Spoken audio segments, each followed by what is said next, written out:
Hey guys, it's Christina. I've had several people request that I review the books that I read, so I thought I would do that real quick today. If you're wondering where I am in like my little, like my bed's up here. It sits on the ground because that's how I like it, not because I have a bed frame and everything, but I like it on the ground.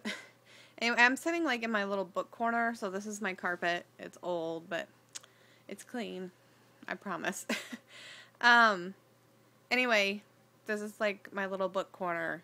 My bookshelf is to my right, and it's kind of a mess right now. Otherwise, I'd show you what it looks like. But anyway, I'm going to review Hush Hush by Becca Fitzpatrick in this video. This book, I was told, I watched a girl named Talon, I think her name's Talon Riddle, but someone else calls her Talon, I don't know. To me, it looks like Talon Riddle, but she, I don't know, is a young girl, although I don't think she's really that young. I think she is out of high school, but I'm not sure how old she is. But anyway, that doesn't really matter. I'm rambling on. She did a book review on Hush Hush and Crescendo because her friend made her read them, and I commented on it, and she said, you gotta read them. So, Hush Hush is about a girl named Nora who lives with, let me think here, her mother, her dad. I don't remember what happened to her dad. Anyway, she lives with her mother. Her dad died, I guess, when she was young. Her dad was murdered. That's what happened. Her dad was murdered when she was younger. And her mother travels her job. She travels outside because she can make more money. So she's hardly ever at home. She's usually always out traveling. And Nora basically is raising herself in her house. And she has a housekeeper who stays until about 10 or 11 every night to keep an eye on her. So the parent figure is missing pretty much in this book.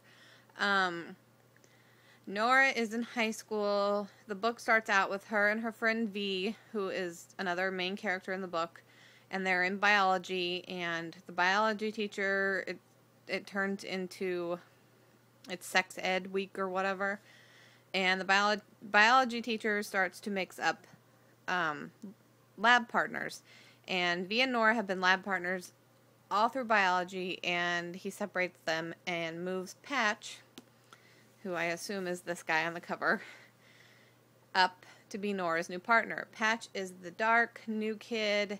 He's mysterious. No one knows anything about him. He's very quiet. He carries around a big air of mystery, and everyone is kind of like, stay away from him. There's something not right with him. Nora is drawn to him, but she holds it off throughout the book. She's very controlled. She is controlling her urge to be drawn to him. She knows that there's something wrong and scary, and he's not quite right. But she still has that urge, and their tension, the chemistry and tension, and I guess it's sexual tension, between them is a strong component throughout the book. So we find out that Patch is a fallen angel, and the book starts off in the beginning. It's pretty, not slow, because I read this book really quickly. I thought the pacing was really good. We don't learn a lot about Patch. Well, we don't learn a lot about him throughout the whole book, but we learn more towards the end. Even the reader is kind of put off. He wants to know everything about Nora, or seems to actually know everything about Nora. Like he's been watching her for years, and yet we don't know anything about him. There are also two other characters named Jules and, oh crap, what's his name?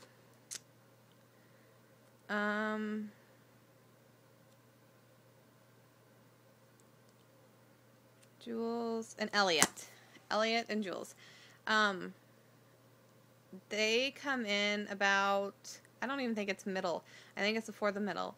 Elliot is a new transfer to Nora's school. Jules is back at the prep school where Elliot was, the rich kids school. Jules is kind of aloof during the whole book. You don't know much about Jules. He seems to disappear every time they're around. V is very much drawn to Jules, and Elliot is very much drawn to Nora. Nora seems to want nothing to do with Elliot. The storyline between Elliot and Jules is a big part of this book. I kind of didn't see that coming. Towards the end, I kind of started to guess the ending, but it was not a bad way at all. This book, once it hit the action part of the book, it went like that, and I thought it was really good. There was some unanswered questions I had for me. I'm hoping that Crescendo, which is the second book in the series, there's another one too. I'm thinking it's called Silence, but I don't know if that's true or not. But I'm hoping that those questions will be answered in the second or third book. But it was a really good book. I've never read anything about fallen angels, but I really did like this book. I thought it was a really easy, good, leaves you wanting more read, and I would suggest it for anyone who would like that kind of thing.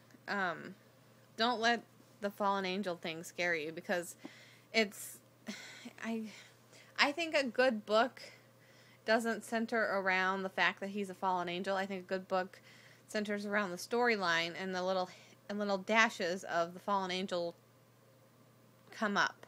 That way you're not lost in this, at least for me, because I am not much on science fiction at all. So, not that fallen angel is science fiction, but anyway, I like semi-normal, but I like that adventure and action and stuff that doesn't happen in everyday life. So, anyway, I would highly suggest this book. I think if I graded it, I would probably give it a A-, which I think is still good. It'd be really hard to earn an A+. I think I rated it on my Goodreads. I want to say I give it a 5 out of 5. I probably would have given it 4.5, but you can't do that on Goodreads. And if you are interested in my Goodreads account, I will link it in the down bar, and you can follow me on there. We can compare books. I use Goodreads a lot to keep up with what I'm doing. So, again, this is Hush Hush by Becca Fitzpatrick, and it is an awesome, awesome book. So, you should read it. So, thanks for watching, guys, and I will be back with my review for Shiver.